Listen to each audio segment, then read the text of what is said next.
Lobbying का वो lobby हुए, बिल्कुल उनके लिए लॉबिंग की गई जनरल बाजवा और दूसरों के मुतल्लिक भी की गई, लेकिन जनरल बाजवा के मुतल्लिक जो है ना वो लॉबिंग जो है वो बिल्कुल की और वो कामयाब हुई। क्या लॉबिंग करने वालों में आप भी शामिल थे? नहीं, मैं जनरल बाजवा साहब पर वाकिफ नहीं था, कथित तौर पे वाकिफ नहीं था ना। मैं एक दो दफ़ा उनको 10 कोर कमांडर की हैसियत से मिला हुआ था, उसके अलावा मेरी उनकी कोई वाकफियत नहीं। उनके जो ससुर हैं उनके साथ मेरा बिल्कुल तल्लुक वास्ता था, उनका मियां साहब के साथ भी था। तो नवाज शरीफ साहब ने कब आपकी ड्यूटी लगाई कि जनरल एजाज अमजद को जाके बताएं कि उनके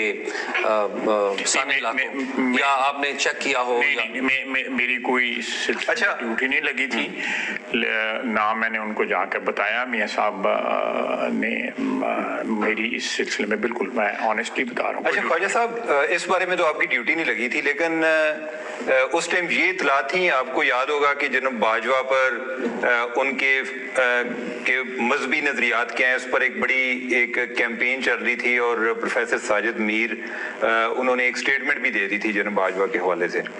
तो उस टाइम ये इतला थी कि आपकी कोई ड्यूटी लगी थी कि आप जाके जो साजिद मीर साहब हैं उनसे राब्ता करें और उनको कोई इस मामले में कायल करें कि इस तरह का। थोड़ा सवाल समझेंगे, मैं जवाब दे देना है।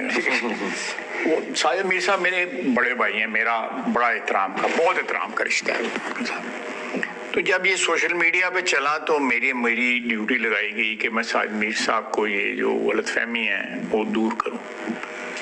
तो साजिद मीर साहब ने को मैंने फ़ोन किया, ये दोपहर का वाक़या है, उस दिन फेयरवेल थी जनरल रहील की लंच पे। तो मैंने उनको साजिद मीर साहब से मेरा जब राब्ता हुआ, 2-3 घंटे लगे मुझे उनसे राब्ता करते हुए। तो मैंने उनको कहा कि मैं इस फैमिली को बड़ा पुराना जानता हूँ, इनके बुजुर्ग ज़रूर कादियानी रहे हुए हैं। अच्छा। लेकिन ये कादियानी नहीं है। तो जिस तरह पंजाबी में कहा, उन्होंने मुझसे न्याय लिया इस चीज़ का और मैंने न्याय दिया।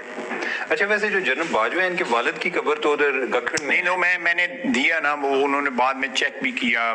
जो जिस मजहबी शख्सियत ने ये कहा कि वहाँ पे लड्डू बांटे जा रहे हैं रबुए में, उनकी तस्हीह के लिए जो है ना ये बात कही गई और वो बताया गया कि जी वो उनके बुजुर्ग जो हैं वो मुसलमान थे और मुसलमानों के कब्रिस्तान में दफन हुए थे। अच्छा, ये बात तो आपका तो जिला है। नहीं, मैं गया हूँ वो कब्रिस्तान में, मैंने देखी हुई है। इसलिए इसमें कोई जो भी मैंने न्याय दिया वो न्याय जो था अल्लाह ताला। अच्छा, ये बात दुरुस्त है कि उसके बाद जनरल बाजवा आपके पास पार्लियामेंट लाजिज भी आए, इस बात पर शुक्रिया। नहीं। अच्छा, वो मेरी यानी औकात के थे कोई आपका इस मामले में उन्होंने? नहीं, मेरे बिल्कुल पार्लियामेंट लॉजेस वगैरह में जनरल बाजवा बिल्कुल नहीं आए। ये बात वाकयाती तौर पे सही नहीं है। मेरी एक ड्यूटी लगी, मैंने आगे कह दिया जी कि मैं इनके बुजुर्गों के मुतल्लिक आप कह सकते हैं जो बुजुर्ग जो इन लॉज की तरफ से जो बुजुर्ग थे।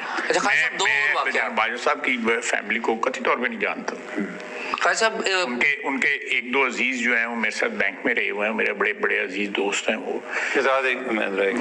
अच्छा, एक और इसी के रिलेटेड है, थोड़ा सा आगे कोई दो बड़ा होता है। आज अगर आपको मौका दिया जाए वापस हिस्ट्री में जाने का और जर्नलों की लिस्ट आपके सामने हो, आप दोबारा जनरल बाजवा को आर्मी चीफ तैनात करेंगे? सोची तो पाऊंगा।